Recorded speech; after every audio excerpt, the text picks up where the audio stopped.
There is something quietly wonderful about the fact that right now, as you settle in and let the day go, your body is doing something it has never once stopped doing. Not in your whole life. Welcome to Sleepy Science, where tonight we are going somewhere you have never actually seen, but know more intimately than almost anywhere on Earth. We are going inside you. If you find these videos peaceful, a like and a subscription mean the world, and we would love to hear in the comments what topic you want us to explore next. And if you want to help keep Sleepy Science going, you can find our Patreon in the description below. Now, let your shoulders drop. Let your jaw unclench. And let us begin. Your digestive system is, in the quietest and most literal sense, a tube. A long, winding, astonishingly complex tube that runs from your mouth all the way to the other end of you. If you were to take that tube and stretch it out flat, it would be roughly 9 meters long. 9 meters. That is about 30 feet of biology, coiled and folded inside a space no bigger than your torso. And inside that tube, right now, something is moving. Digestion does not wait for you to be awake. It does not pause when you sleep. It does not take a holiday.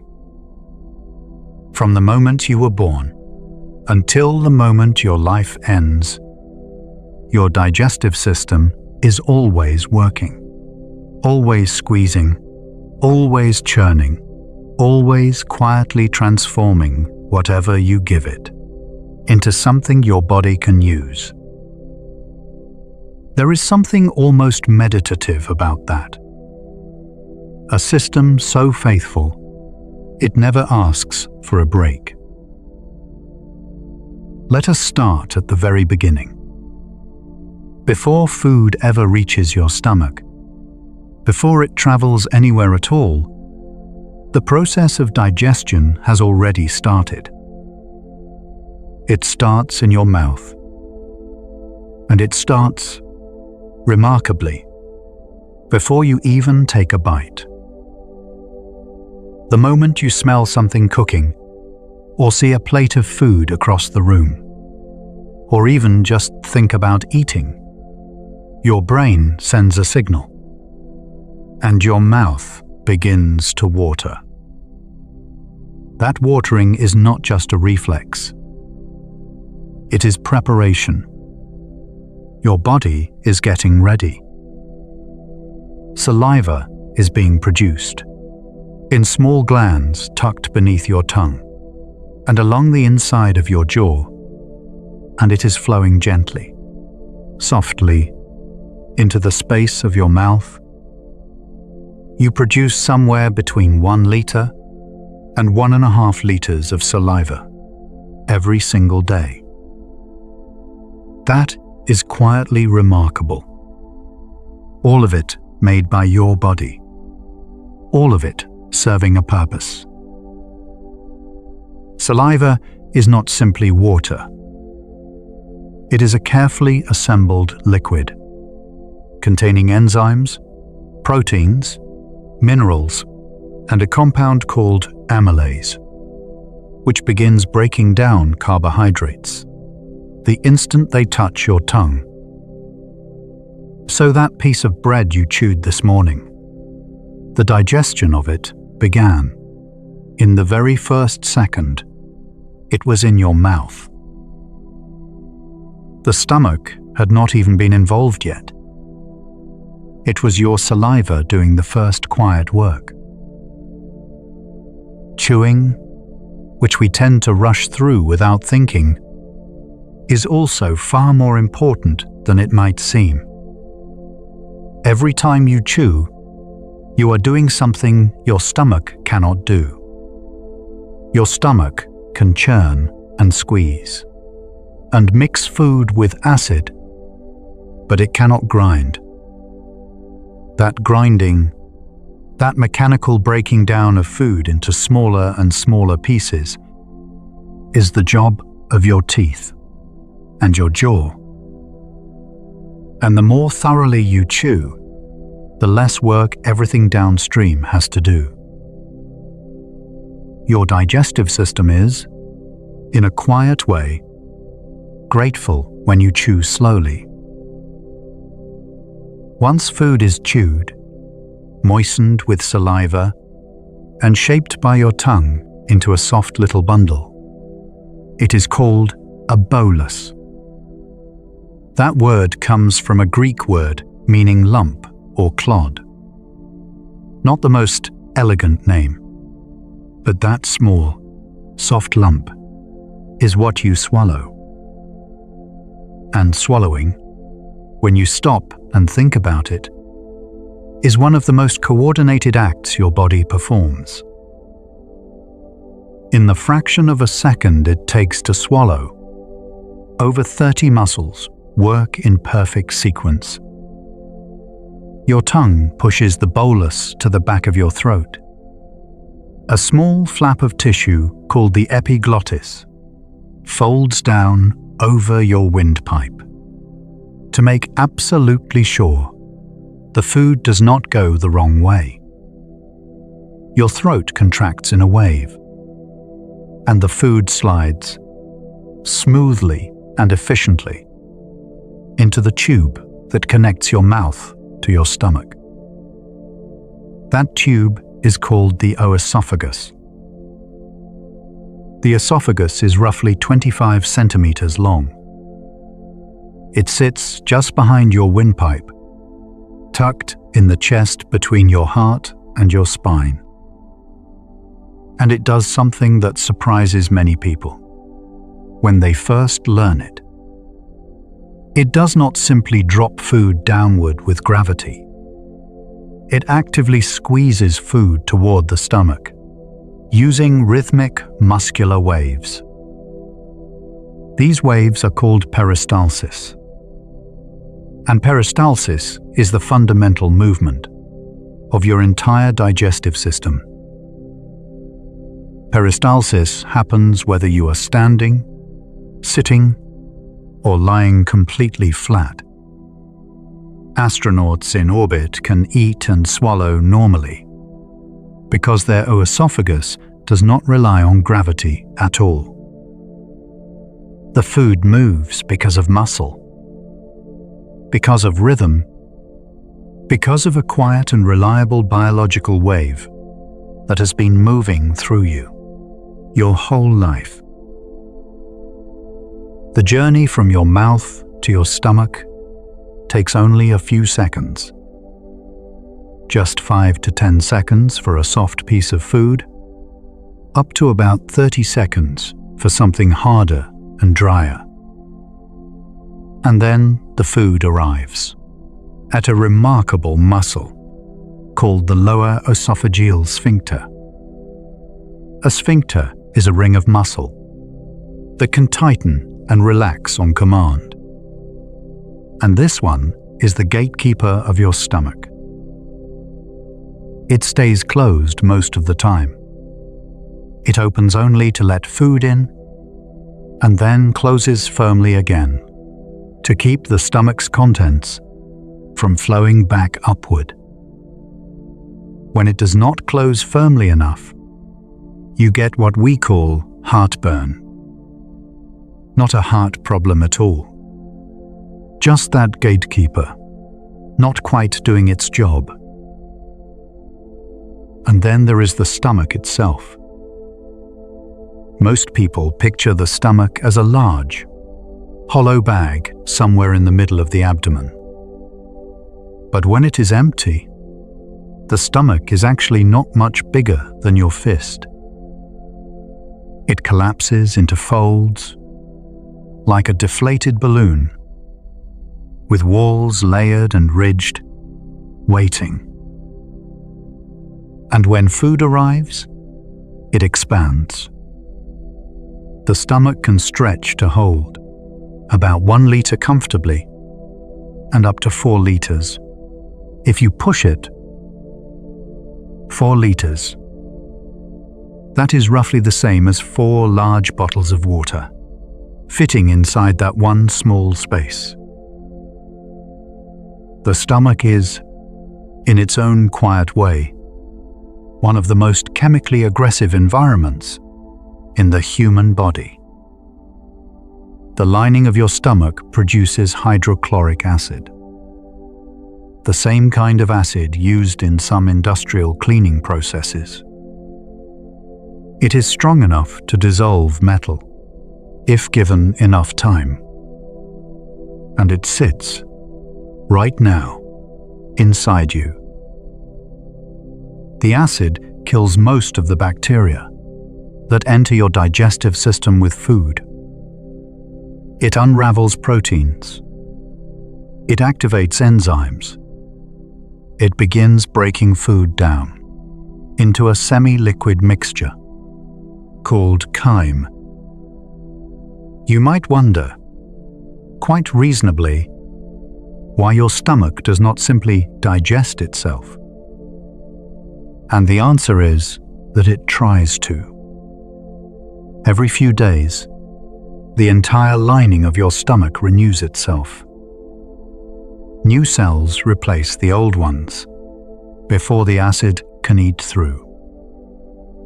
The stomach is in a constant quiet war with its own contents, and it wins by shedding and regrowing faster than it can be damaged. It is, in the most literal sense, continuously remaking itself. Your stomach also does something beyond chemistry. It churns. The walls of your stomach contain 3 layers of muscle, arranged in different directions, and they squeeze and mix and roll the food from all angles simultaneously. This mechanical mixing turns solid food into that soft, acidic, partially digested liquid, the chyme, which is then slowly released into the next part of the journey. The stomach usually empties itself over the course of 2 to 4 hours, depending on what you ate. A light meal passes through quickly. A heavy, fatty meal stays longer. The stomach is deliberate. It does not rush. The exit from the stomach leads into the small intestine. And here the word small is almost comically misleading. The small intestine is called small only because it is narrow in diameter, not because it is short. In length, the small intestine is the longest part of your digestive system. It is somewhere between 6 and 7 meters long. 6 to 7 meters. Folded back and forth, coiled upon itself, packed into your abdomen, in loops and curves. If you unraveled it, it would stretch the length of a small room. The small intestine is where the real work of digestion happens. By the time food leaves the stomach, it is partially broken down. But it is in the small intestine that the useful parts are actually separated out and absorbed into your body. Nutrients, vitamins, minerals, glucose, amino acids, fatty acids, all of them pulled through the wall of the small intestine and into the bloodstream. What enters the small intestine is food. What leaves it going into the blood is you. To absorb nutrients as efficiently as possible, the small intestine has a surface area that would stagger you if you saw it. The inside wall of the small intestine is not smooth. It is covered in tiny finger-like projections called villi, and each villus is covered in even tinier projections called microvilli. So many layers of surface, so many folds within folds. When you account for all of them, the total surface area of the inside of your small intestine is roughly the size of a tennis court.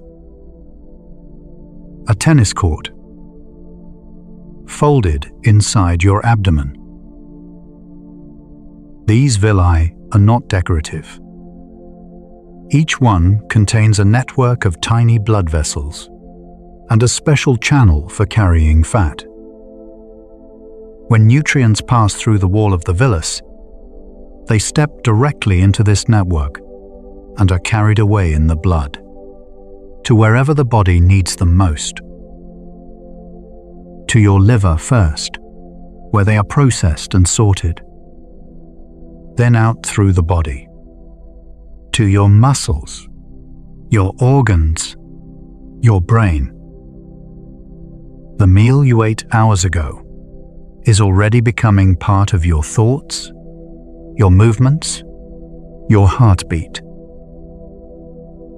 The small intestine also receives help from two other organs that live just nearby: the pancreas and the liver. The pancreas is a long, soft organ tucked behind the stomach. It produces a remarkable fluid containing digestive enzymes that flow into the small intestine through a small duct. These enzymes break down proteins, fats, and carbohydrates that the stomach's acid could not fully dissolve. The pancreas also neutralizes the acid that arrives from the stomach, making the environment of the small intestine far gentler, safer for the delicate walls, doing the absorbing. The liver is the largest internal organ in your body. It sits beneath your right rib cage, weighing about 1.5 kilograms, dense and dark red. The liver performs over 500 different functions. 500. Among them, it produces bile. Bile is a greenish-yellow fluid that is stored in a small pouch beneath the liver, called the gallbladder. And when fat enters the small intestine, the gallbladder squeezes, releasing bile into the intestine to help break the fat apart into tiny droplets that enzymes can then digest. Bile is why your stools have color. Without it, they would be pale and gray. Even something so ordinary has a story behind it. After the small intestine has done its work, what remains continues onward. And what remains at this point is not much that your body can use. Water, fiber that cannot be digested, some dead cells shed from the intestinal lining, and a vast, living community of microorganisms. All of this passes into the large intestine, which is, despite its name, shorter than the small intestine. The large intestine is only about 1.5 meters long, but it is wider, and its job is different. The large intestine's primary task is to absorb water. The chyme that arrives from the small intestine is still quite liquid. As it moves slowly through the large intestine, water is pulled back into the bloodstream. What was liquid becomes softer, then firmer still, as more and more water is reclaimed. The large intestine is efficient in this way. It recycles. It takes back what the body gave and returns it to circulation. The large intestine is also home to a remarkable population of organisms. Roughly 100 trillion bacteria live in your gut. 100 trillion. That number is so large, it is almost meaningless when spoken aloud. But imagine this. Your body contains roughly 37 trillion human cells. And the number of bacteria in your gut alone outnumbers those cells by nearly 3 to 1. You are, in a very real numerical sense, more microorganism than human. These bacteria are not invaders. They are residents, partners.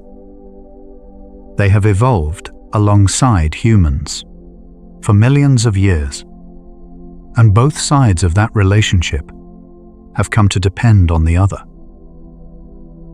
The bacteria help digest things your own enzymes cannot break down. Certain types of fiber, for example, pass through the small intestine untouched and arrive in the large intestine intact. And there, the bacteria feast on them, fermenting them and producing short-chain fatty acids that feed the cells of the colon wall.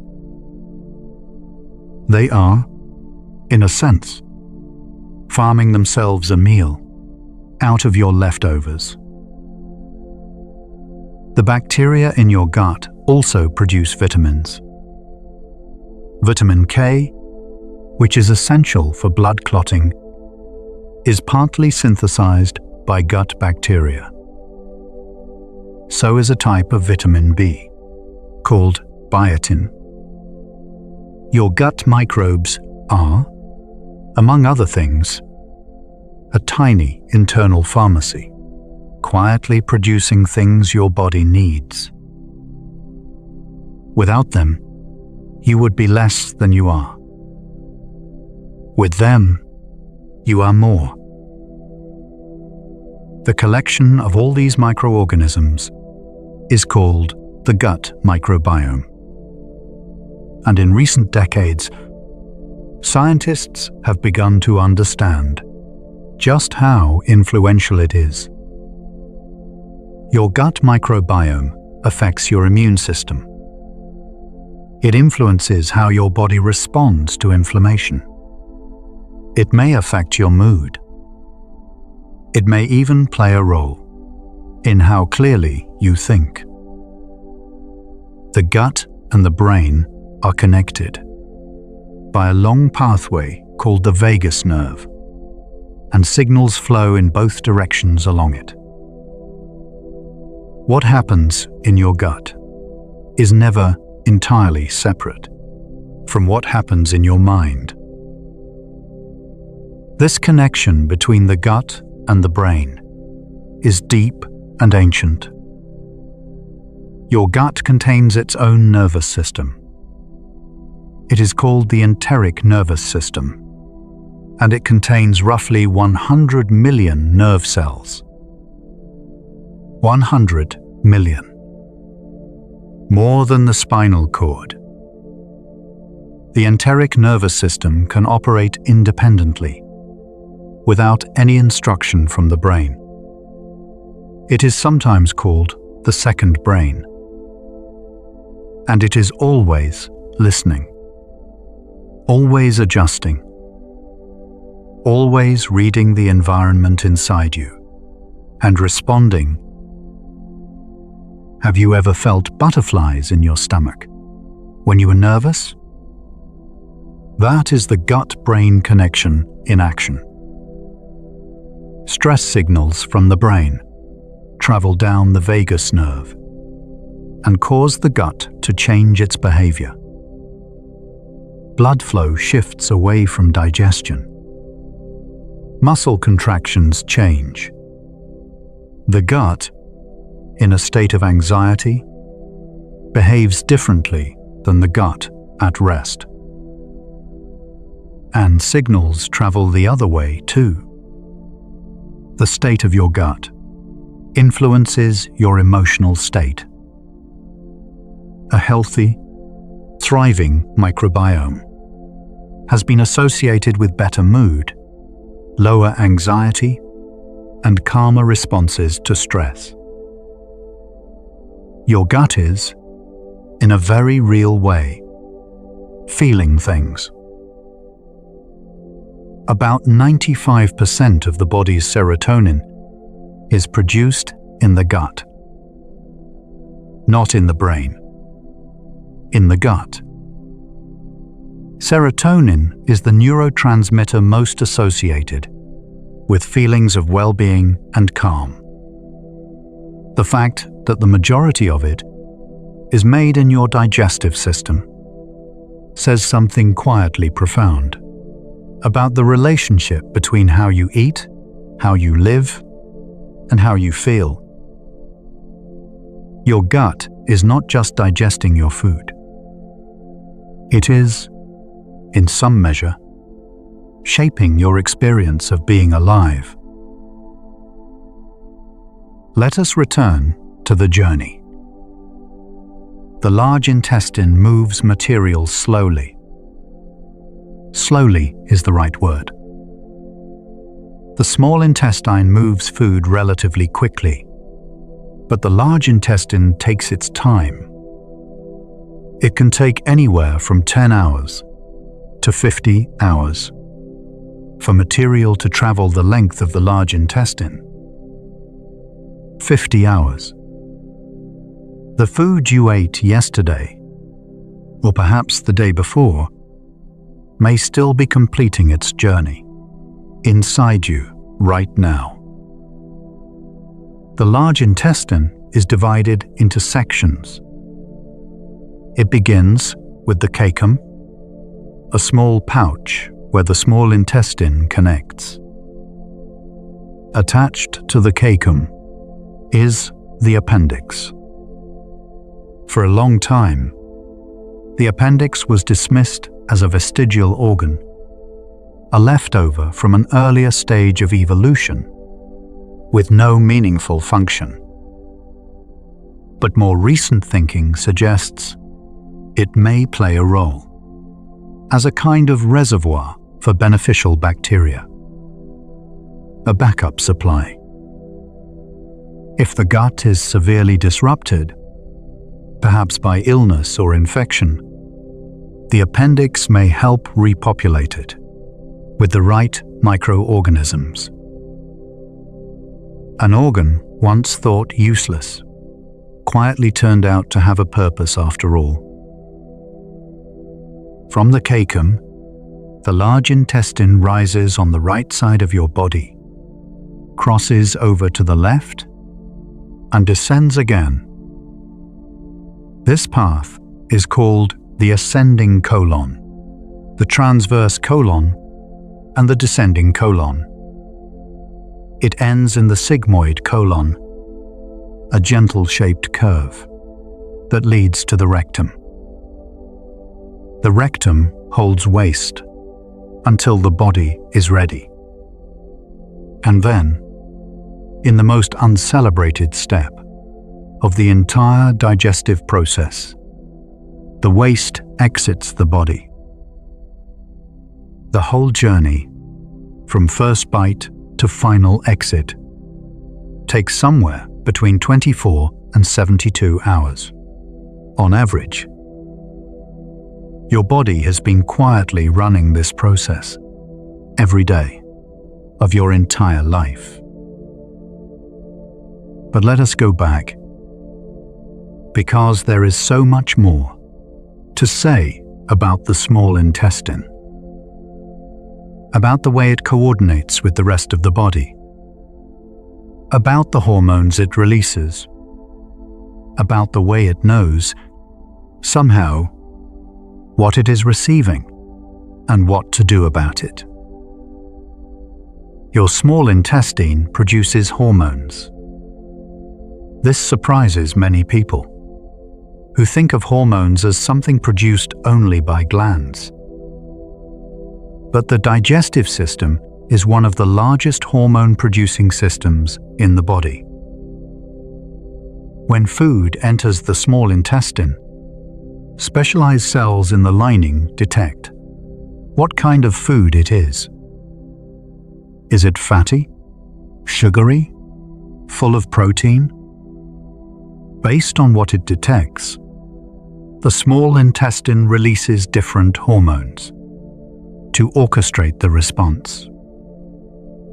Cholecystokinin tells the gallbladder to release bile. Secretin tells the pancreas to send more digestive enzymes. And other hormones travel all the way to the brain to say, in the quietest way, we have had enough.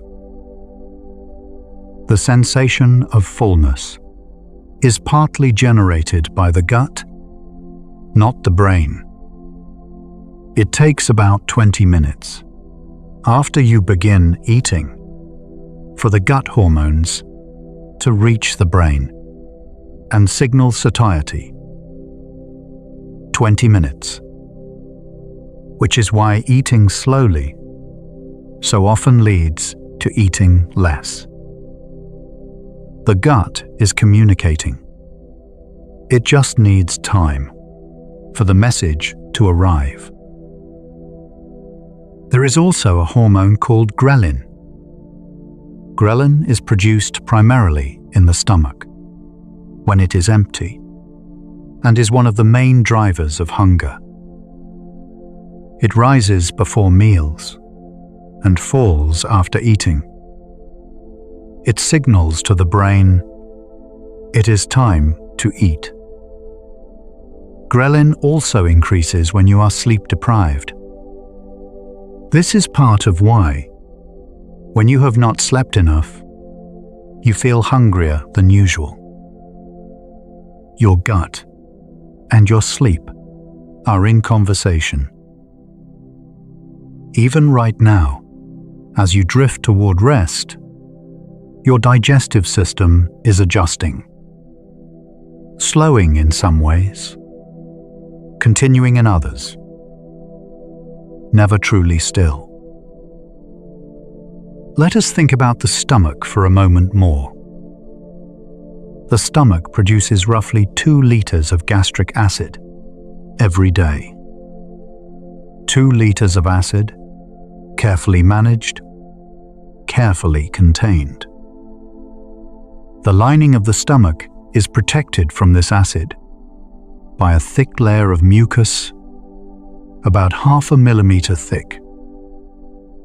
That 0.5 millimeter of mucus is the only thing standing between the acid and the tissue beneath. And it is renewed constantly. Stomach cells that produce mucus are among the fastest dividing cells in the body. They have to be.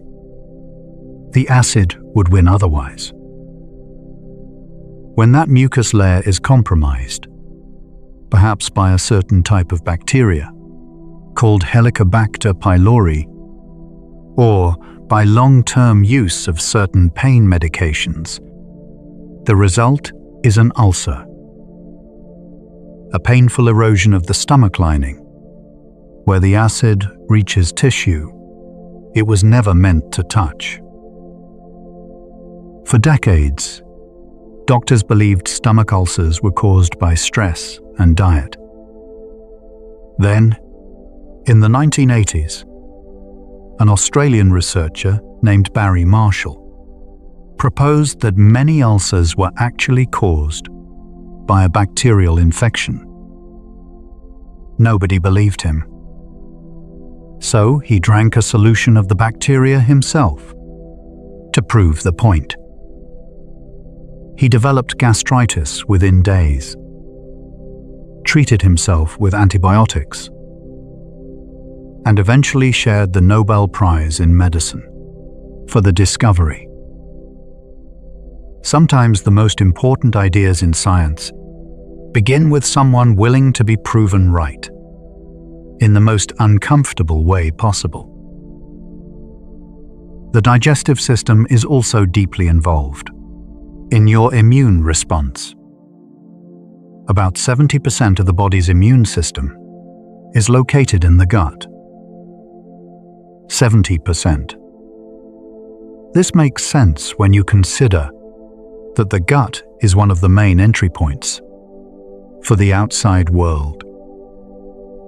Everything you eat and drink arrives from an environment full of pathogens.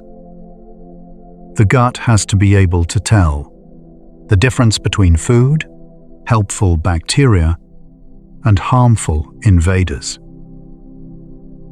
And it does this with remarkable precision. Specialized immune cells line the gut wall, constantly sampling what passes through. Learning, remembering, building a record of what belongs and what does not. Your gut is also responsible for the gradual education of your immune system from the very beginning of your life. When a baby is born, their gut is essentially sterile. In the first hours, days, and weeks of life, bacteria begin to colonize the gut. Which bacteria settle in first depends on many things. How the baby was born, whether they were breastfed, what environment they are in. And this early microbiome has consequences that ripple through decades of life. The foundation of the gut's immune education is laid in the first months. The bacteria you carry now are, in part, a legacy of those early days. There is something called the hygiene hypothesis. It suggests that children who grow up in environments that are too clean, too free of bacteria and minor infections, may develop immune systems that have not had enough to practice on. Without early exposure to a wide variety of microorganisms, the immune system may become confused. It may begin to overreact to things that are not actually dangerous. Pollen, certain foods, its own tissue. The rise in allergies and autoimmune conditions in the modern world may be, at least in part, a story about a gut microbiome that has not been given enough to do.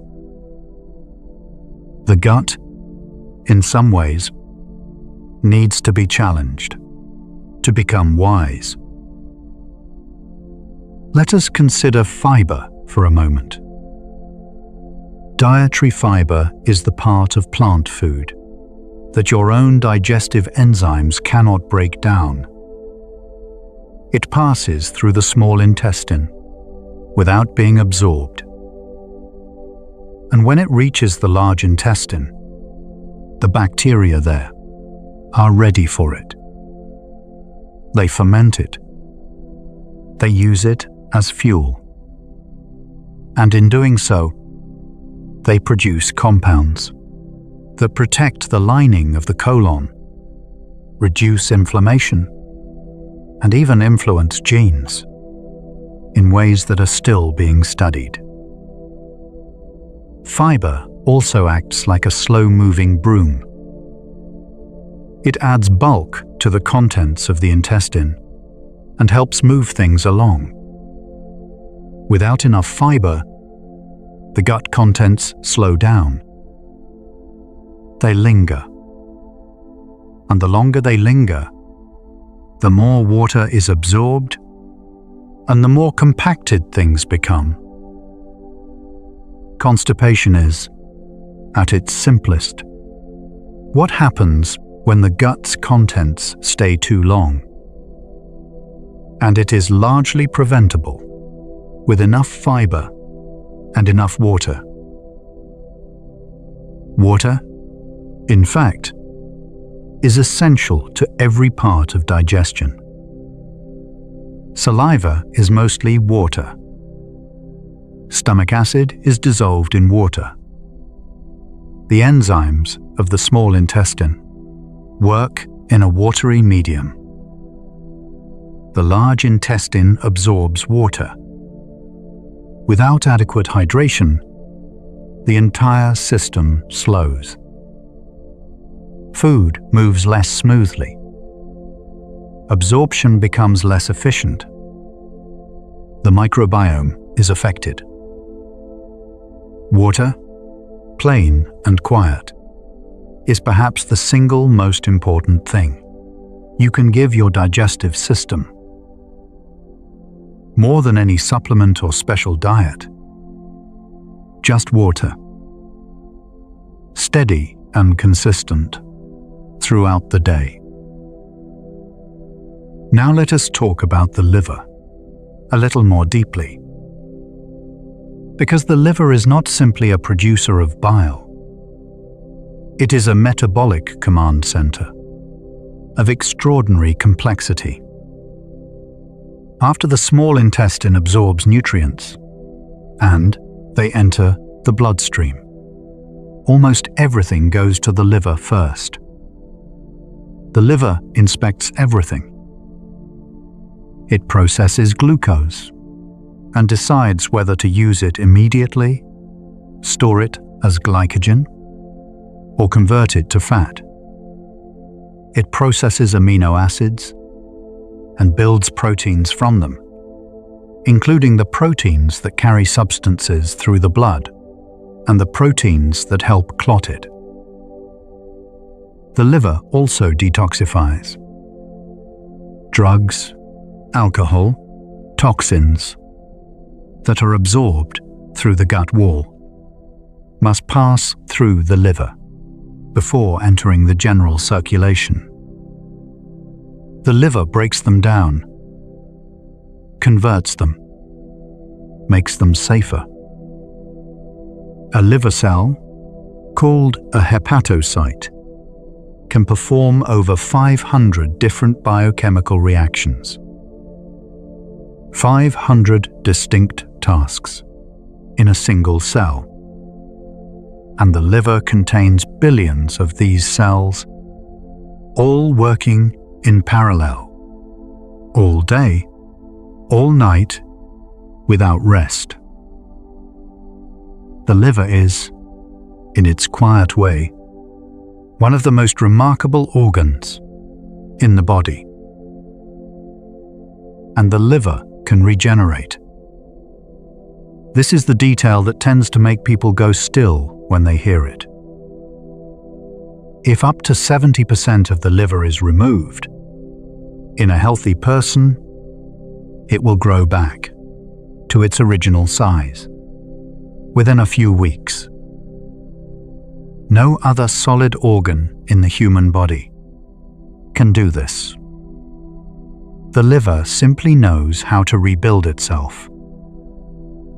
It is as if there is a blueprint inside it that it returns to again and again, regardless of how much is taken away. This is what made partial liver donation possible. A living person can give a portion of their liver to someone who needs it, and both pieces will grow back to full size. Let us think about the pancreas again. Beyond its role in digestion, the pancreas has another function that most people are more familiar with. It produces insulin and glucagon. These are hormones that regulate the level of glucose in the blood. After a meal, when glucose rises in the bloodstream, the pancreas releases insulin. Insulin unlocks cells, allowing glucose to enter and be used as fuel. When blood sugar falls too low, glucagon signals the liver to release stored glucose back into the blood. The pancreas is always listening to the blood, always adjusting. A quiet regulator, keeping the balance between too much and too little. When the pancreas loses its ability to produce enough insulin, or when cells stop responding to it properly, the result is diabetes. Type 1 diabetes occurs when the immune system mistakenly destroys the insulin-producing cells of the pancreas. Type 2 diabetes develops when the body becomes less responsive to insulin over time. Both conditions are, at their root, disruptions in the quiet conversation between the pancreas and the rest of the body. The glucose that should become fuel accumulates instead, unable to find its way in. Let us drift back to something more peaceful. Something that happens every day, without drama or disruption. The simple, rhythmic process of peristalsis. We mentioned it earlier, but it deserves more time. Peristalsis is the wave of muscular contraction that moves food through your digestive tract. It is not a single wave. It is many overlapping waves, each one coordinated by the enteric nervous system. The muscles of the digestive tract do not all contract at once. They contract in sequence, one section relaxing just ahead of the food, while the section behind it contracts, squeezing it forward. It is a beautifully coordinated movement, like a crowd doing a slow wave at a stadium, but more purposeful, more gentle, more continuous. At certain times, usually between meals, the digestive system performs what is called the migrating motor complex. It is a strong wave of muscular contraction that moves slowly along the entire length of the small intestine, sweeping the lumen clean, pushing any remaining debris further down the tract, preventing bacteria from overgrowing in places they should not. And this process is what makes the quiet gurgling sounds you sometimes hear from your stomach when you have not eaten for a while.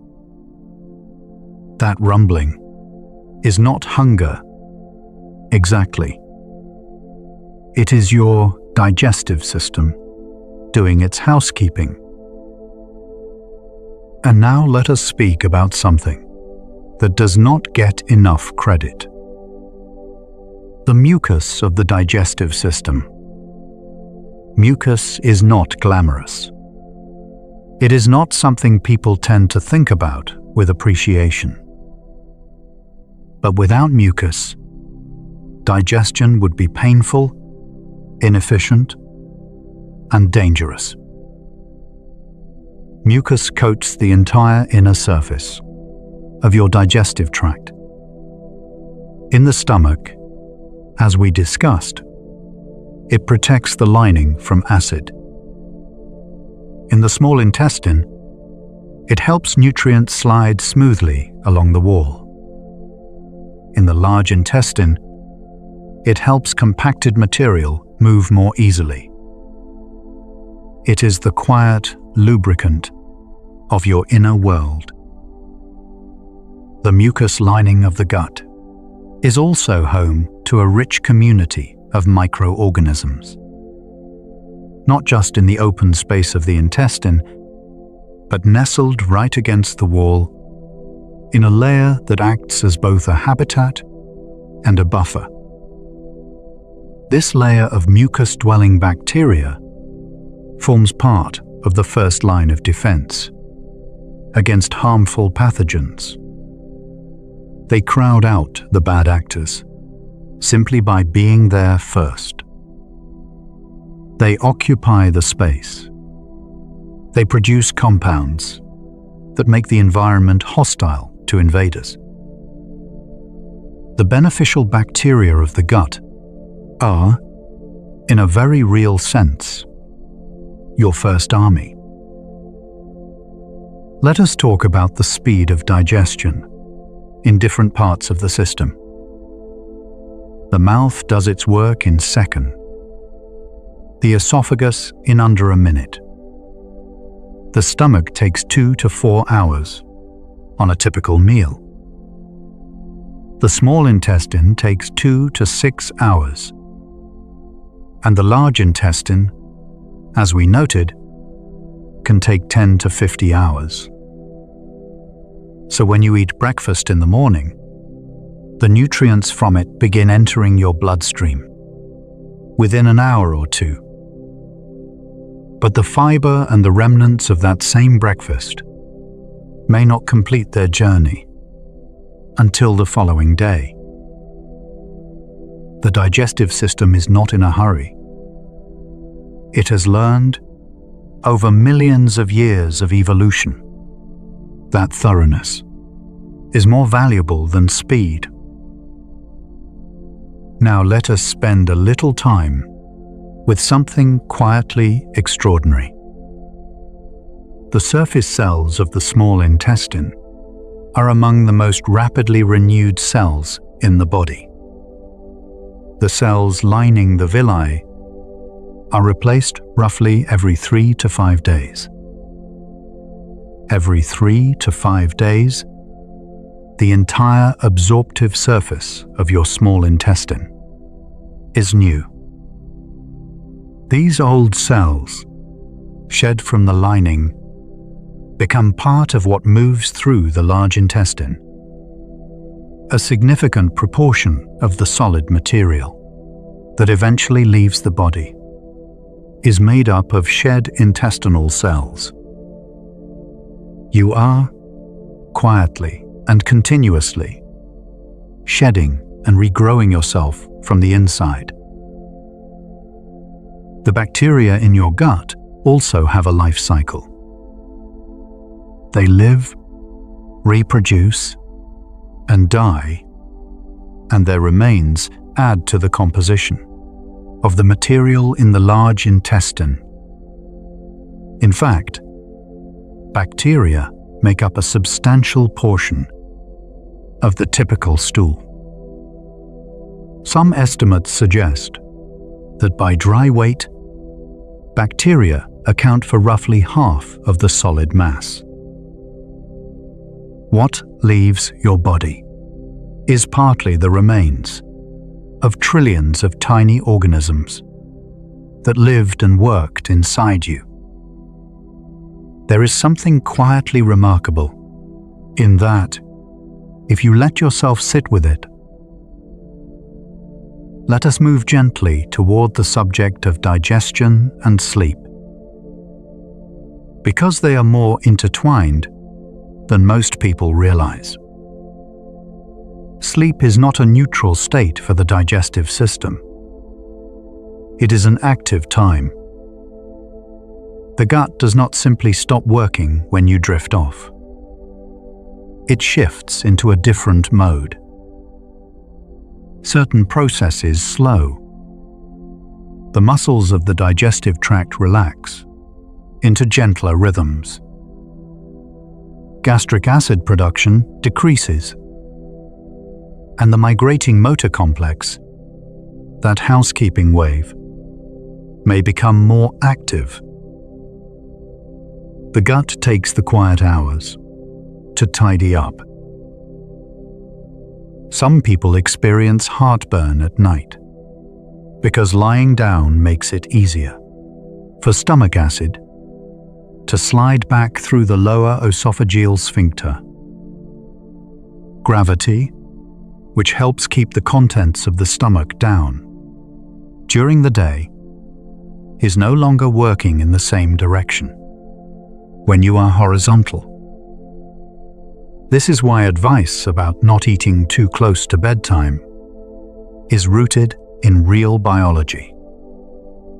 Giving the stomach a few hours to empty before lying down reduces the opportunity for acid to travel upward. Sleep also affects the gut microbiome. Research suggests that disrupted sleep can alter the composition of gut bacteria, reducing diversity and potentially increasing populations of less beneficial strains. And a less diverse microbiome has been linked to all sorts of downstream effects on mood, on inflammation, on metabolism. Good sleep, then, is not just rest for the brain. It is rest and repair for the gut as well. The two systems are looking after each other in the dark. Let us think about the remarkable diversity of the gut microbiome for a moment. A healthy gut typically contains hundreds of different species of bacteria. Hundreds. Each species playing a slightly different role. Each one occupying a slightly different niche in the complex ecology of the intestine. This diversity is considered a sign of health. A less diverse microbiome, one that has been simplified by poor diet or repeated antibiotic use, is associated with a range of conditions. Inflammatory bowel disease, obesity, depression. The connection between gut diversity and overall health is one of the most active areas of research in medicine today. What you eat shapes your microbiome. This is perhaps the most direct and powerful way that diet affects health. Not just through the nutrients it provides to you, but through the food it provides to the trillions of organisms living inside you. A diet rich in a variety of plant foods feeds a wider variety of bacteria. A diet high in ultra-processed food feeds a narrower range and tends to favor species associated with inflammation. You are not just eating for yourself. You are eating for an entire community. Fermented foods deserve a quiet mention here. Foods like yogurt, kefir, sauerkraut, kimchi, and miso contain living bacteria. When you eat them, you are introducing new microorganisms directly into your gut. Some of them survive the journey through the stomach. Some do not. But even those that do not survive may have beneficial effects, because their remains can still interact with and support the bacteria already there. Fermented foods are, in a sense, a gift to your gut. One that humans have been giving themselves for thousands of years, long before they understood the biology behind it. The history of fermentation is ancient. Humans have been fermenting food for at least 10,000 years, perhaps much longer. They did not know about bacteria. They did not understand microbiomes. But they learned, through observation and practice, that certain foods preserved in certain ways made people feel well. That yogurt kept travelers healthy. That fermented vegetables sustained communities through long winters. The body knew what the mind had not yet named. The gut was teaching humans how to care for it, long before science could explain why. Let us talk about something most of us take completely for granted. The act of not being poisoned by what you eat. Every day, you consume food from an environment teeming with microorganisms. Some of those microorganisms are benign. Some are helpful. And some, if they manage to get through, would make you very ill. Your digestive system is an elaborate filtration system that separates what can safely enter your body from what cannot. The stomach acid kills many pathogens before they ever reach the intestine. The mucus layer traps others. The immune cells along the gut wall neutralize those that make it through. The resident bacteria compete with and suppress harmful visitors. The system is layered, redundant, built with many backup systems, precisely because the stakes are high. And yet it works so smoothly, most of the time, that we never notice it happening. We eat. We are nourished. We are protected. And the system asks for nothing, except to be given something decent to work with.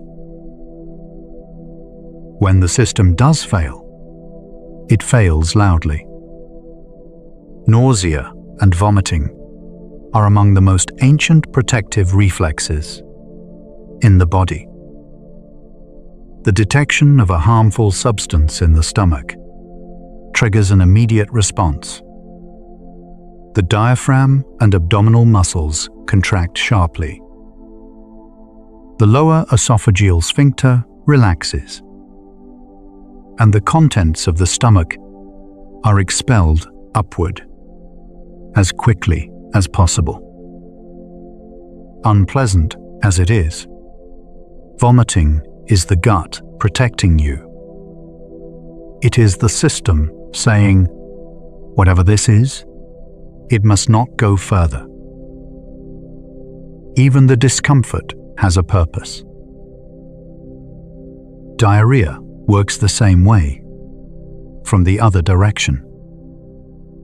When something harmful reaches the intestine, the gut floods the area with fluid and accelerates movement dramatically. The goal is to flush the pathogen out before it can do more damage. The unpleasantness is intentional. The speed is intentional. The body is prioritizing elimination over comfort. It is making a sacrifice of your immediate well-being in service of your longer-term survival. Once again, the system that seems to be failing is actually working. there is something quietly moving about the fact that every part of your digestive system is doing exactly what it was designed to do. Not by anyone who planned it, but by the long, slow process of natural selection over hundreds of millions of years. Digestive systems existed long before humans did. Even the simplest animals on Earth have some form of internal processing for breaking down food. The earthworm has a digestive tract. The jellyfish has a digestive cavity. The bacteria themselves have their own internal processes for extracting energy from their environment. Digestion is one of the most ancient strategies in life. Take what is outside, transform it into something you can use. Become more from what was less. Let us speak about the role of the digestive system in the experience of taste. We think of taste as something that happens in the mouth. And it does begin there. The tongue contains taste receptor cells that detect sweet, sour, salty, bitter, and a fifth category called umami, which is the savory depth found in foods like mushrooms, aged cheese, and slow-cooked meats. But these same taste receptors have been found lining the digestive tract. The stomach has bitter receptors. The small intestine has sweet receptors. The gut is, in a sense, tasting what you eat at every stage of the journey. These internal taste receptors are not connected to conscious experience. You do not consciously taste your food with your small intestine, but the receptors still function. They detect compounds in the food and trigger responses. Sweet receptors in the small intestine, for example, help regulate the absorption of glucose. Bitter receptors in the stomach may trigger a slowing of gastric emptying to allow more time for digestion. The gut is not passive. It is reading the food and making decisions about it every step of the way. The experience of hunger is worth sitting with for a moment.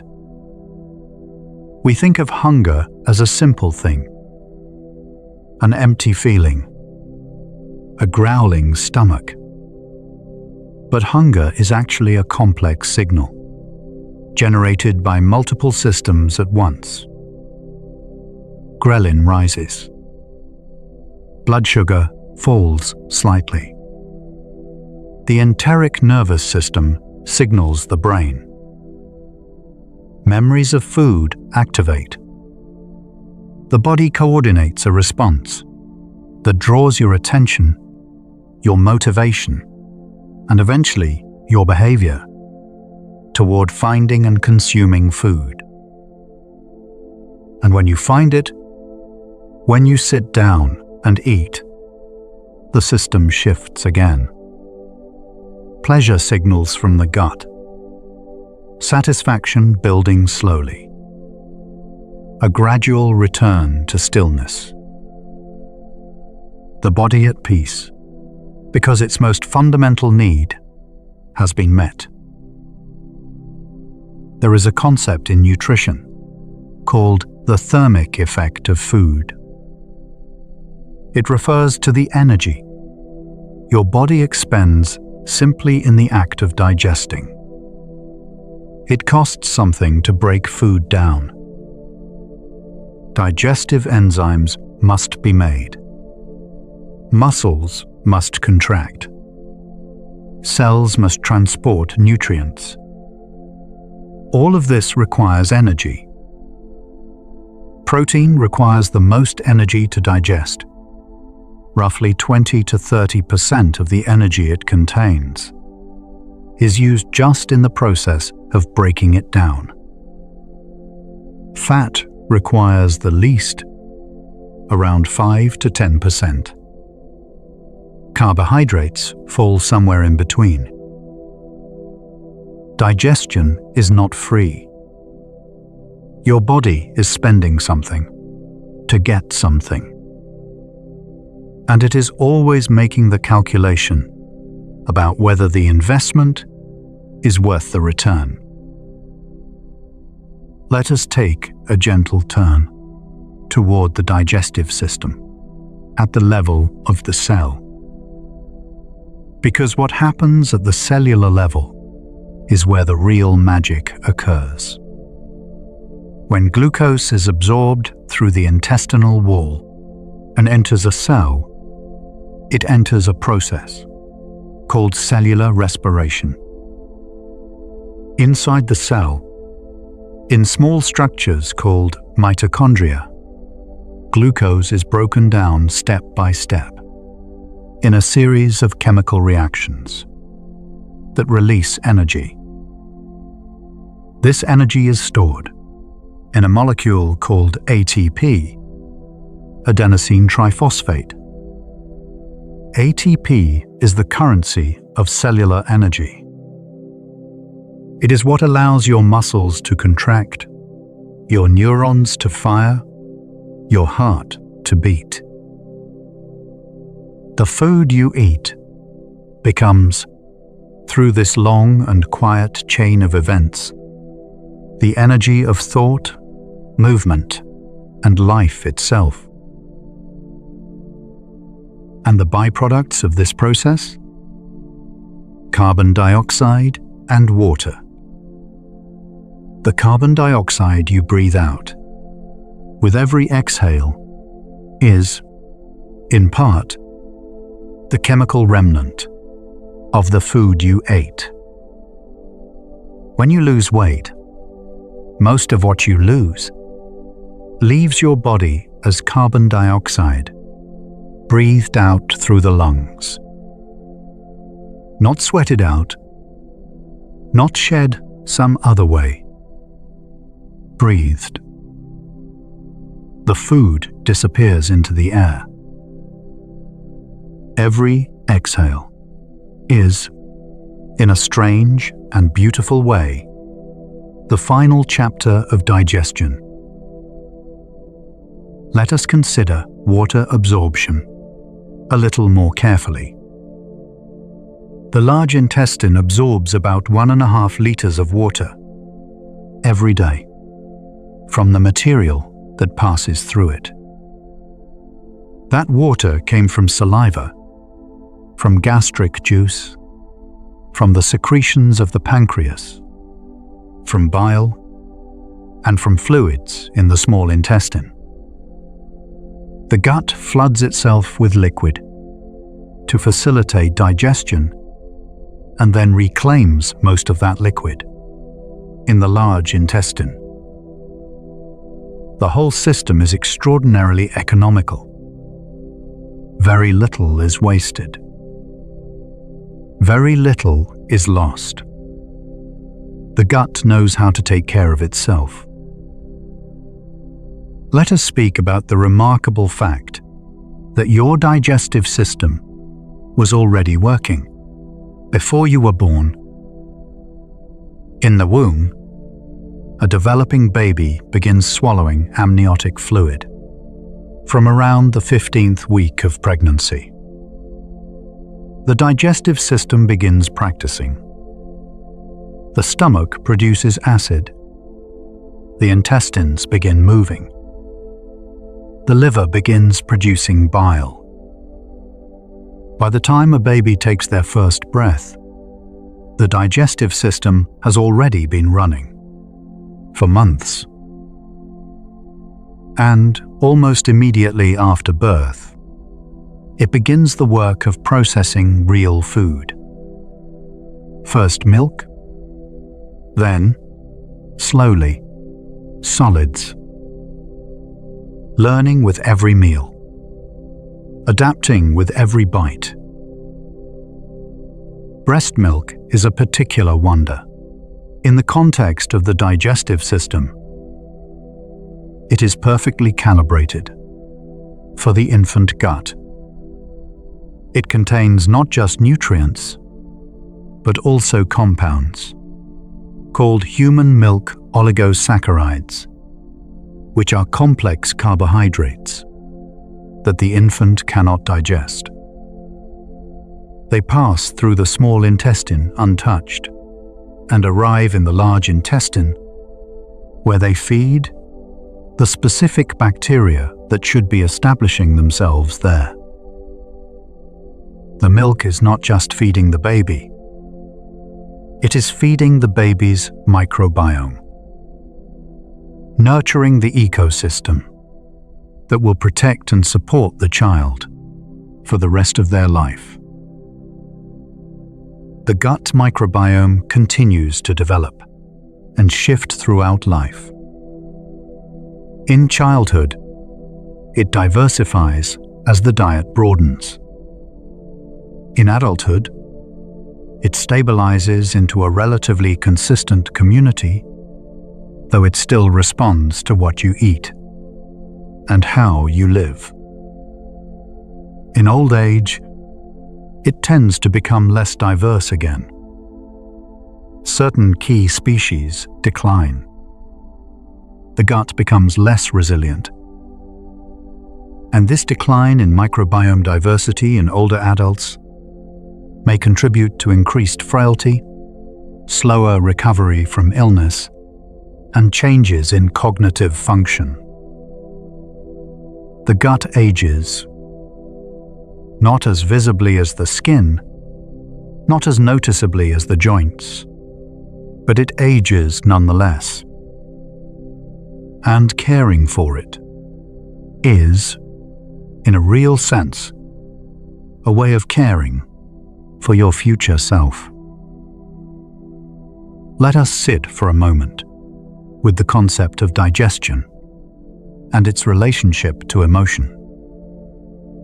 We speak of gut feelings, of following our gut, of butterflies in the stomach, of having no stomach for something.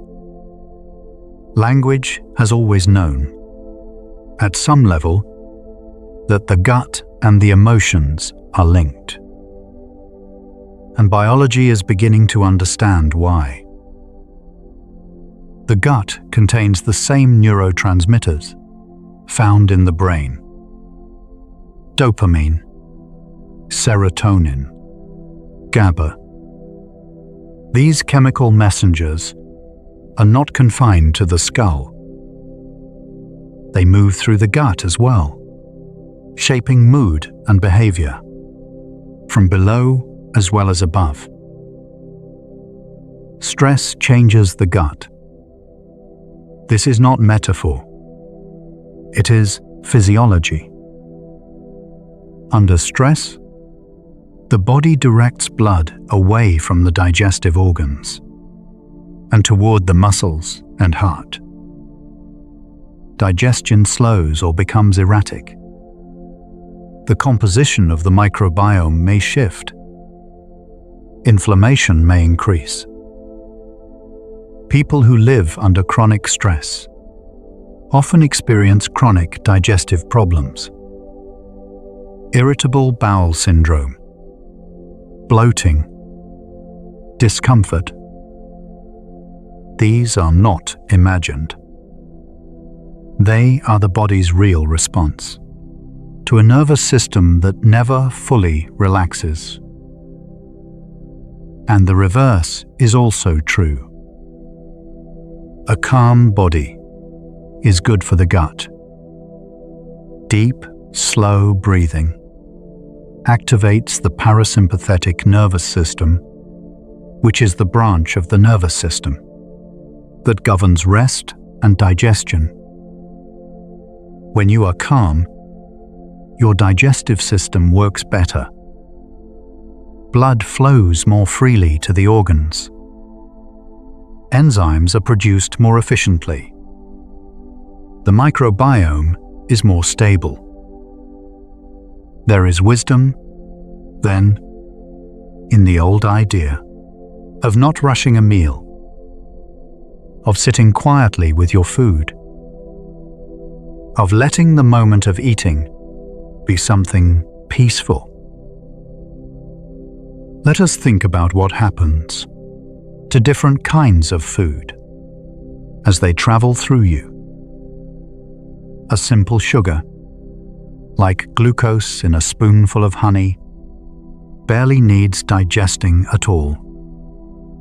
It is absorbed very quickly into the bloodstream, often before it has even left the small intestine.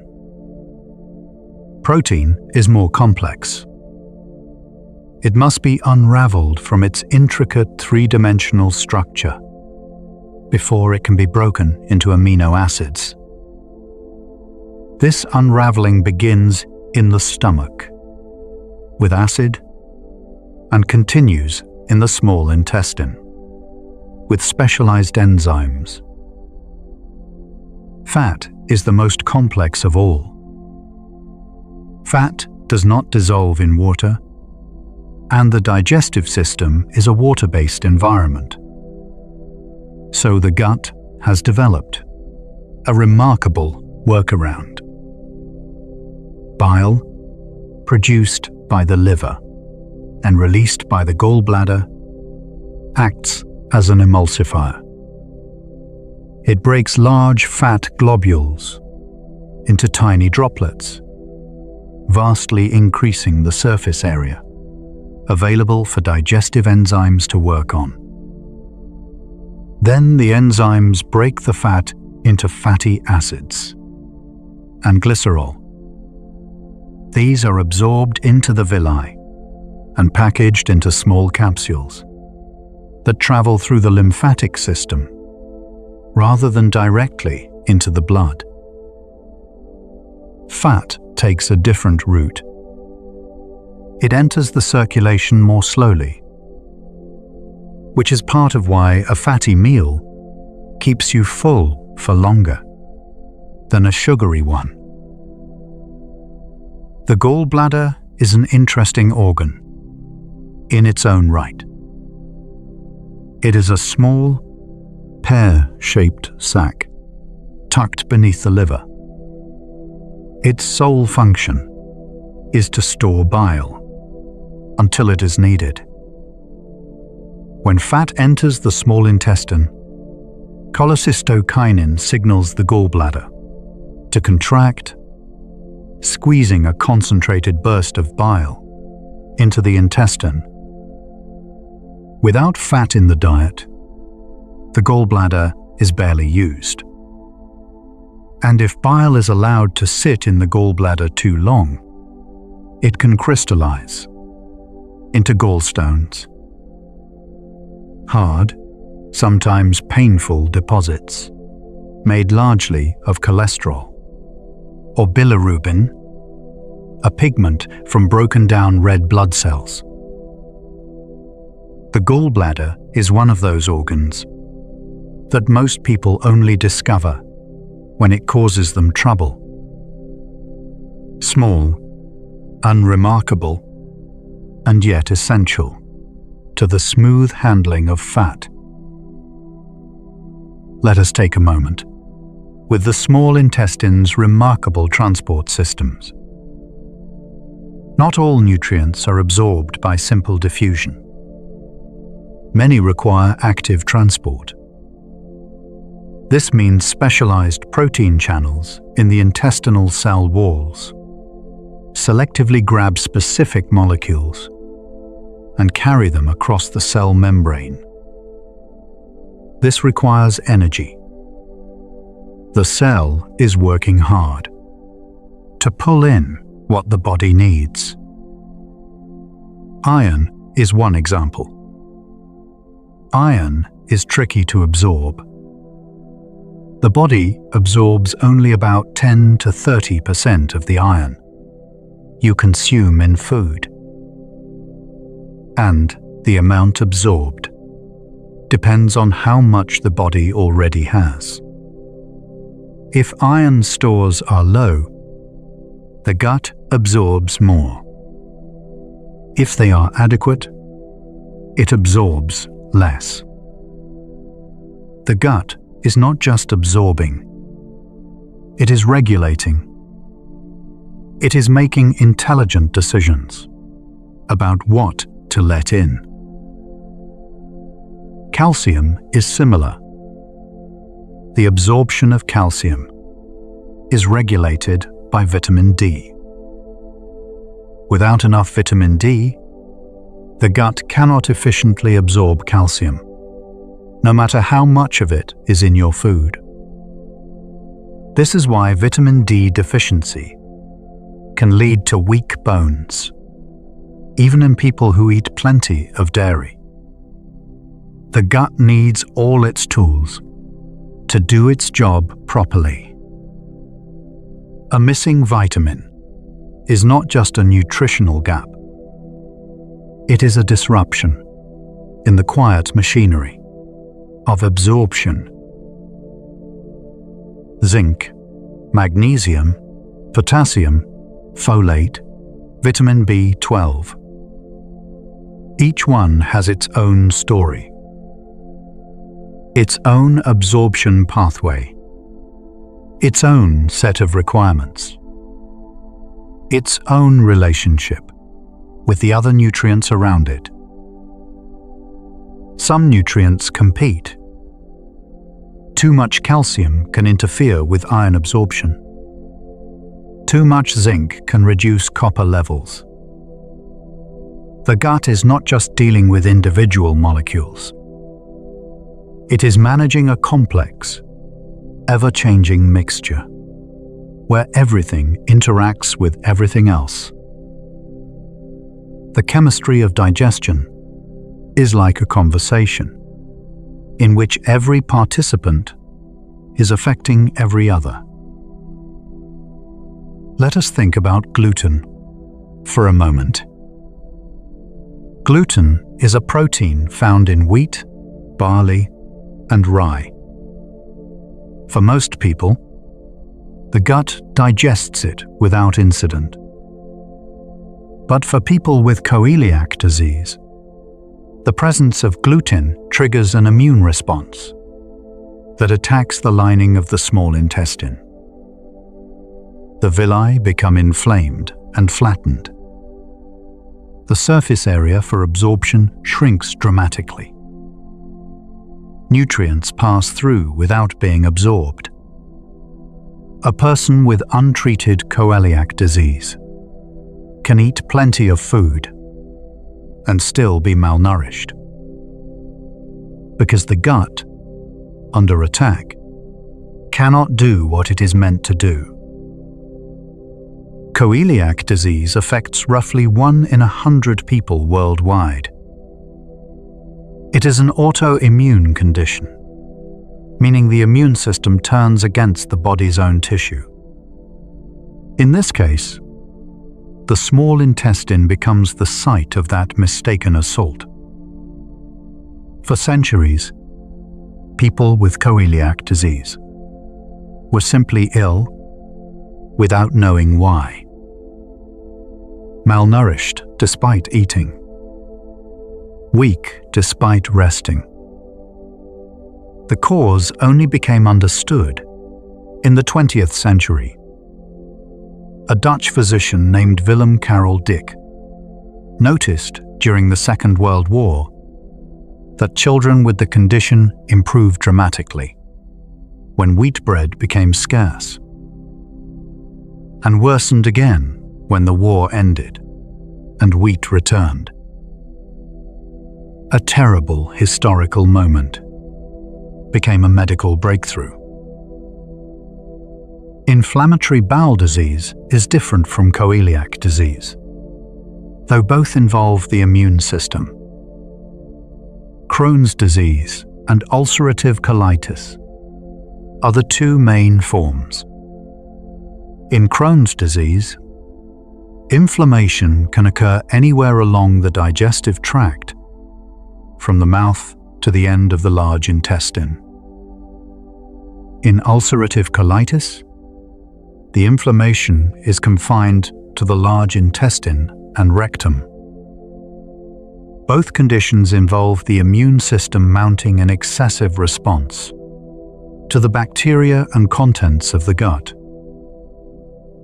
They are chronic, meaning they persist over time, flaring and remitting, shaped by stress, diet, and factors still being investigated. The gut, in these conditions, is in conflict with itself. A system designed for peace, caught in a cycle of inflammation. But let us move away from illness and return to the quiet functioning of a healthy gut. Because there is still much to explore there. Let us talk about the role of the digestive system in producing warmth. Digestion is an exothermic process. It releases heat. When you eat a large meal, particularly a meal rich in protein, your body temperature rises slightly. The metabolic work of breaking down food generates warmth. This is the thermic effect of food again, but felt differently. That comforting warmth after a hot meal is partly the warmth of digestion itself, your body working, your chemistry humming. The meal is warming you from the inside. The enteric nervous system, we mentioned earlier, is worth pausing on once more. It is estimated to contain between 100 million and 500 million neurons. This is more than the entire peripheral nervous system of many simpler animals. And it functions almost entirely independently of the brain. If you were to sever the vagus nerve, the connection between brain and gut, the gut would continue to function. It would still produce peristaltic waves. It would still regulate acid secretion. It would still manage the movement of food. The brain would no longer know what was happening down there. But the gut would not care. It would continue, quietly, on its own. This independence is ancient. In the very earliest animals with nervous systems, the gut nervous system came first. Before there was a brain, there was a gut. Some evolutionary biologists suggest that the brain evolved, in part, from the gut nervous system. That the sophisticated, centralized brain was built upon a foundation that began in the intestine. Which means that what you think of as your mind, your consciousness, your sense of self, may have its deepest roots, not in the skull, but in the belly. Let us think about something quite specific and quietly marvelous. The fact that your digestive system can tell what kind of food is entering it and respond appropriately with remarkable precision. When a fatty meal enters the small intestine, specific cells in the duodenum detect the fat and release cholecystokinin. The gallbladder contracts. Bile flows. The pancreas releases lipase, the enzyme for fat. When a carbohydrate-rich meal arrives, different enzymes are prioritized. When protein dominates, different signals are sent. The gut is not simply a passive channel. It is an active, responsive, intelligent system that adapts to what it receives. And here is something worth sitting with. The digestive system does not work in isolation. It is connected to the lungs, to the heart, to the kidneys, to the skin, to every organ in the body. What the gut absorbs enters the bloodstream and reaches every cell. What the gut does not absorb is not available to the rest of the body. The gut is the gatekeeper, the first processor, the interface between the outside world and the interior of you. Everything that becomes part of you passes through it first. Think about that for a moment. Every cell in your body, every molecule of protein in your muscles, every lipid in your cell membranes, every iron molecule in your blood came through your gut. Your gut is the original architect of your body. It decided, day by day and meal by meal, what to let through, what to keep, what to discard. And in doing so, it has built you. Quietly, continuously, without fanfare, from the very first moment of your life. Let us take a quiet turn and speak about something that might surprise you. The role of gas in the digestive system. Gas is produced in several ways. Air is swallowed during eating and drinking. Carbon dioxide is released when stomach acid meets the bicarbonate from the pancreas in the small intestine and bacteria in the large intestine produce gas as a byproduct of fermentation. The gases produced include hydrogen, methane, and carbon dioxide, along with small amounts of other compounds that give gas its characteristic odor. The odor, incidentally, is produced by compounds containing sulfur. These compounds are produced primarily by the fermentation of protein. A diet high in protein tends to produce more odorous gas. One more quiet piece of information that the body has been keeping to itself. The average adult passes gas between 10 and 20 times per day. This is completely normal.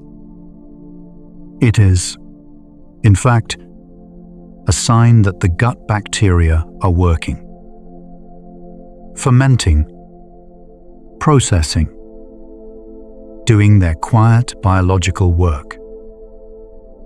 A complete absence of gas would be more concerning than the presence of it.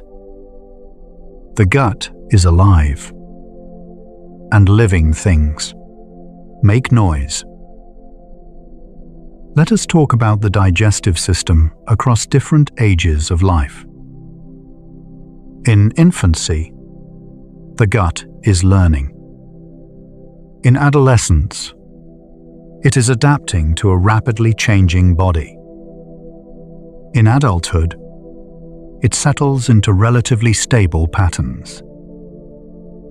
In old age, the gut changes in ways that are only now becoming understood. Gastric acid production may decline. The movement of the gut may slow. The microbiome shifts in composition.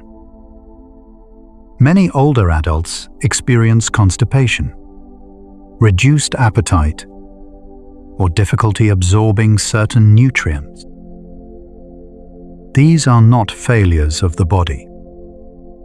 They are the expected consequences of a system that has been working without pause for 7, 8, 9 decades. The gut, like the rest of us, changes with time. The digestive system is also affected by the medications we take. Antibiotics, for example, do not distinguish between harmful bacteria and the beneficial residents of the gut. They reduce populations across the board. After a course of antibiotics, the microbiome may take weeks or months to return to its previous state. Some research suggests it may never fully recover exactly. That each course of antibiotics leaves a small, permanent mark on the ecology of the gut. This is not a reason to avoid antibiotics when they are needed. It is simply a reminder that every intervention has a cost, and the gut bears some of that cost on our behalf. Proton pump inhibitors, commonly used to reduce stomach acid, also affect the gut.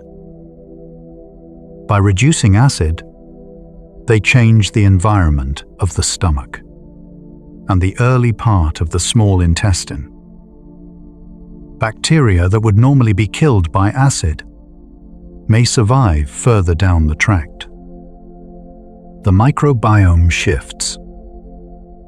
Absorption of certain nutrients, including vitamin B12 and magnesium, may be reduced. The gut is delicate in this way. Its chemistry is finely balanced. Changing one variable changes many others. And yet, the gut is also resilient. It recovers. It adapts. It rebuilds.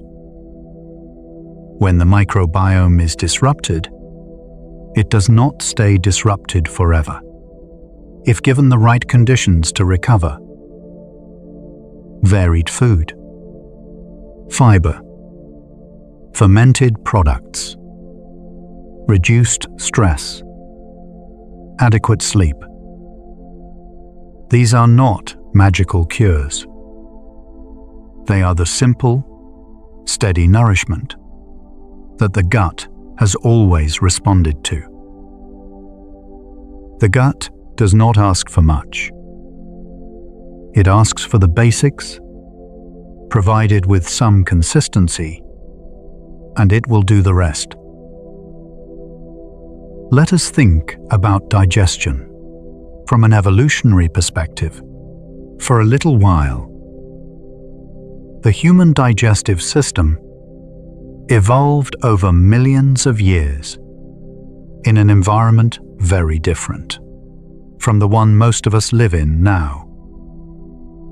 Our ancestors ate a highly varied diet. Roots, tubers, leaves, fruits, nuts, seeds, insects, meat when available. The gut evolved to handle this variety, to thrive on it. The microbiome evolved alongside this variety, shaped by the wide range of substrates. It was given to ferment. The modern diet, for many people in the industrialized world, is far less varied.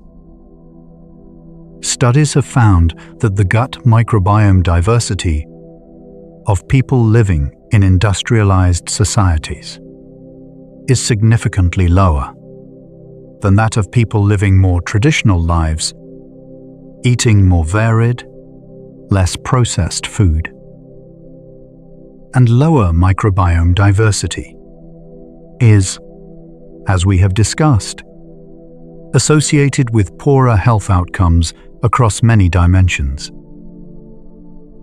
The gut, in a sense, is homesick for the variety it evolved to expect. But this is not cause for despair. The gut is responsive. Research suggests that even a few weeks of increased dietary variety can meaningfully shift the microbiome. Adding more plant foods, more types of fiber, more colors and textures to the diet can begin to restore some of that lost diversity. The gut is not static. It is always in the process of becoming. And it responds, more quickly than you might expect, to the choices you make. Let us think about the connection between the digestive system and the cardiovascular system. The gut processes the fats and cholesterol that eventually end up in the bloodstream. The liver regulates cholesterol levels. The microbiome affects how certain dietary compounds are metabolized into molecules that influence blood vessel health. A compound called TMAO, trimethylamine N-oxide, is produced by certain gut bacteria when they metabolize compounds found in red meat and eggs. High levels of TMAO in the blood have been associated with increased cardiovascular risk. The connection between what we eat, how our gut processes it, and the health of our heart runs through the microbiome in ways that are only beginning to be understood. The gut and the brain share something else beyond chemistry. They both have circadian rhythms. Your gut has its own internal clock. The microbiome fluctuates over the course of the day. Different bacterial species are more active at different times. Digestive enzyme production is higher at certain times of day. Gut motility changes across the 24-hour cycle. Eating at times that are out of sync with the gut's internal clock, such as eating late at night, can disrupt these rhythms and affect metabolic health. The gut, like the rest of you, has a sense of time. It prefers predictability. It thrives when your life has a rhythm it can follow. This is part of why shift workers and frequent travelers across time zones often experience digestive disruption. The gut's clock has been thrown out of alignment. Meals arrive at unexpected times. The microbiome is out of step. The gut is doing its best to adapt to an unpredictable schedule. And over time, chronic circadian disruption may have lasting consequences for gut health. The gut, like a garden, does better with a consistent routine. Let us spend a little while with something gentle and interesting. The role of the digestive system in the experience of pleasure.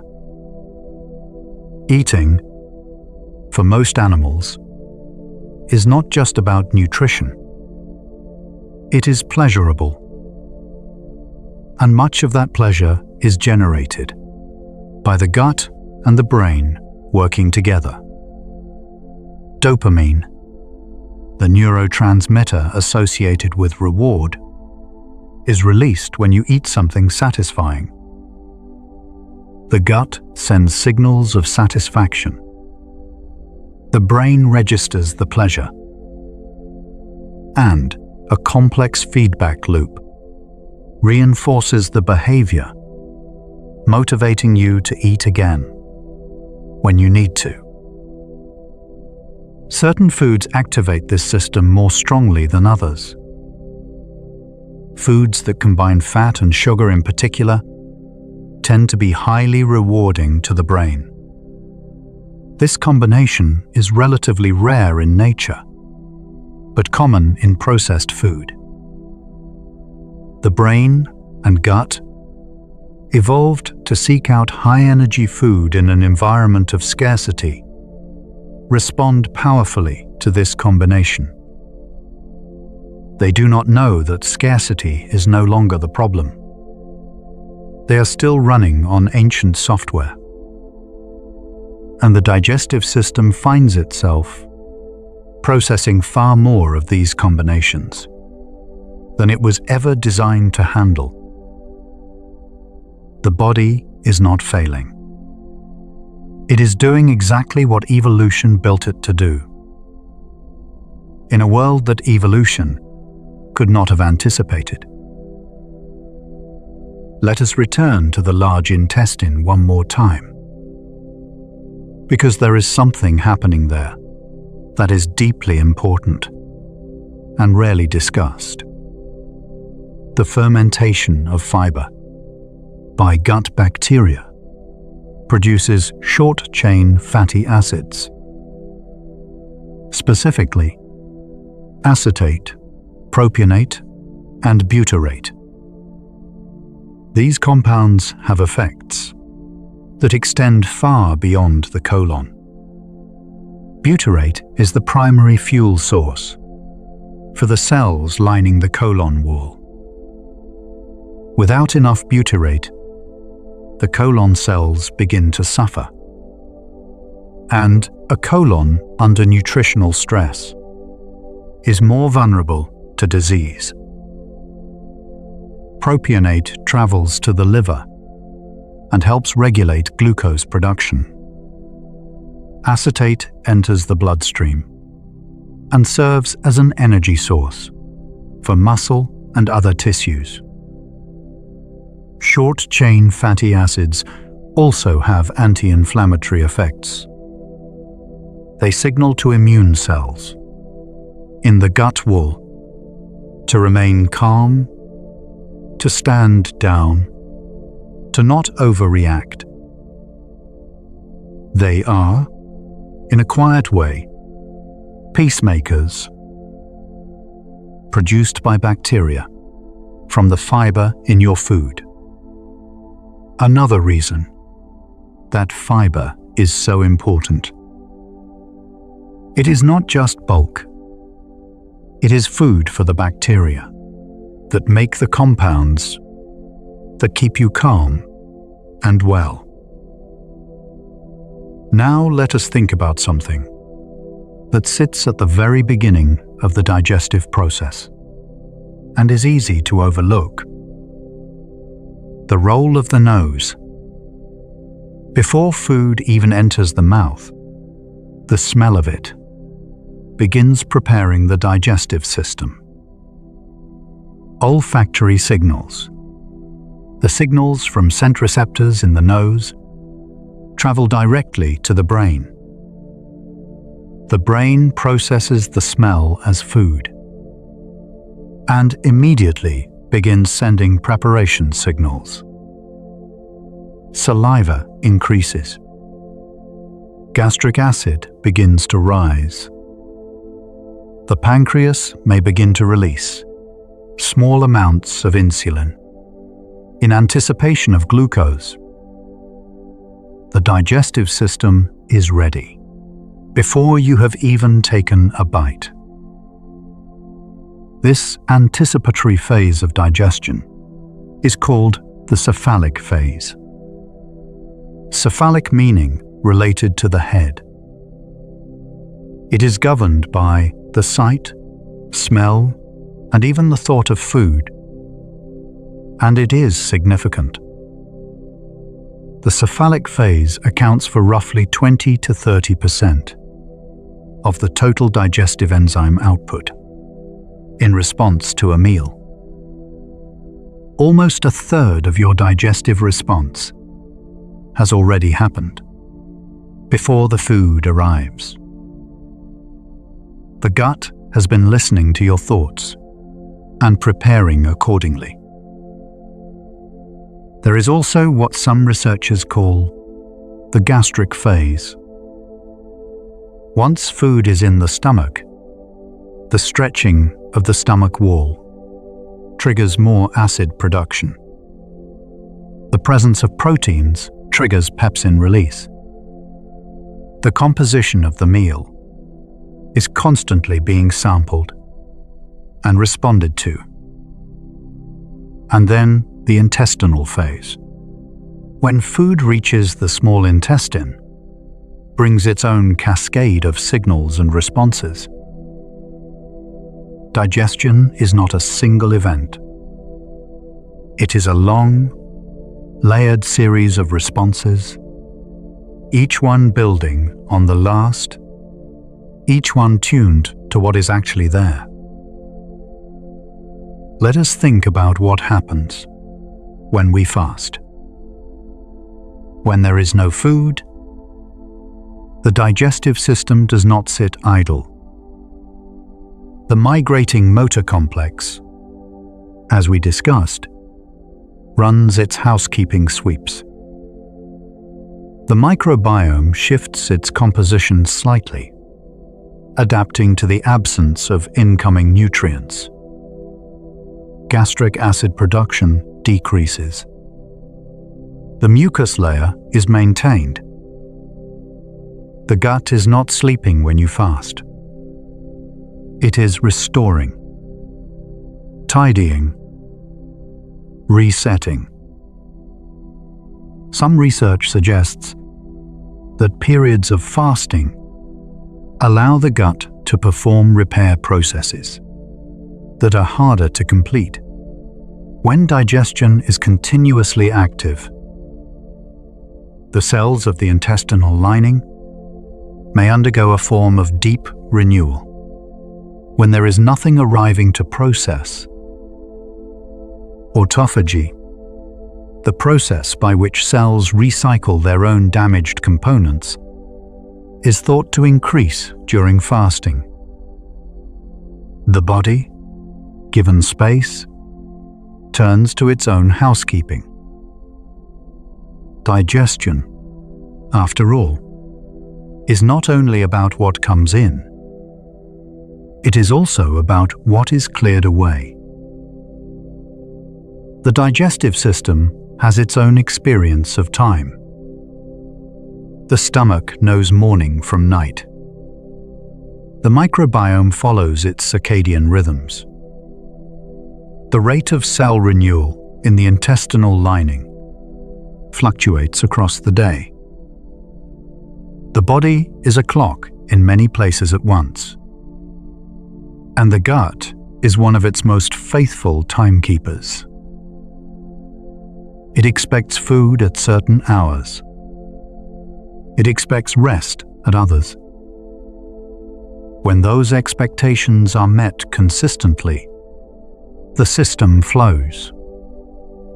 When they are disrupted, the system adapts, but at a cost. There is one more thing worth dwelling on, quietly, before we begin our slow descent towards sleep. The fact that digestion is, at its most fundamental level, a story about transformation. Something from outside you enters your body. It is broken apart, rearranged, rebuilt, and woven into the fabric of you. The carbon atoms in the food you ate today will become the carbon atoms in your cells. They will become part of your body, part of your thoughts, part of your breath, until they leave you again, one way or another, to become part of something else. Everything flows. Everything transforms. The boundary between you and the world is more permeable than it appears. You are not a closed system.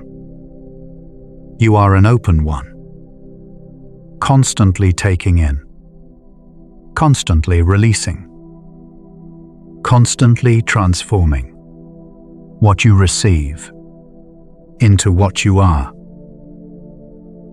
And your digestive system is the great engine of that transformation. Quiet, faithful, continuous. The 9 meters of tube inside you has been working since before you were born. It will work as long as you live. It does not ask for recognition. It does not need to be told. It simply receives what you give it and makes the best of it. And in the making, it makes you. Tonight, while you sleep, it will continue, gently moving whatever remains of today's meals along their slow and purposeful journey. The bacteria in your gut will ferment and produce. The cells of your intestinal lining will shed and regrow. The liver will process and store. The quiet machinery will hum beneath the stillness of your sleep, and you will not feel it. You will not need to. It has never needed you to manage it. It has only ever needed you to feed it, rest it, and trust it. So let that trust settle into you now. Your body knows what it is doing.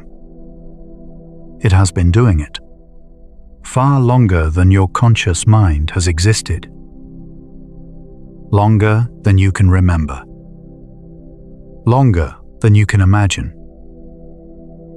The wisdom inside you is ancient. The systems are precise. And tonight they are at work, gentle and reliable, as they have always been. Let your breathing slow. Let the weight of your body sink into wherever you are resting. Feel the warmth of your abdomen, the slow, soft movement of your breath, in and out, in and out. Somewhere inside you, a wave of gentle muscle moves through the dark. A bacteria settles into a fold of mucus and rests. A cell completes itself and begins again. Your gut is dreaming in its way. And you, who are made of all its work, can dream in yours. If you have not already closed your eyes, let them close now. There is nothing left to see tonight. Nothing left to think about. The world outside can wait. Your body is tending to itself. Every system is quiet and working. And all you have to do is nothing at all. Just be here. Just be still. Just breathe. The darkness is soft and kind and ready. Let yourself go.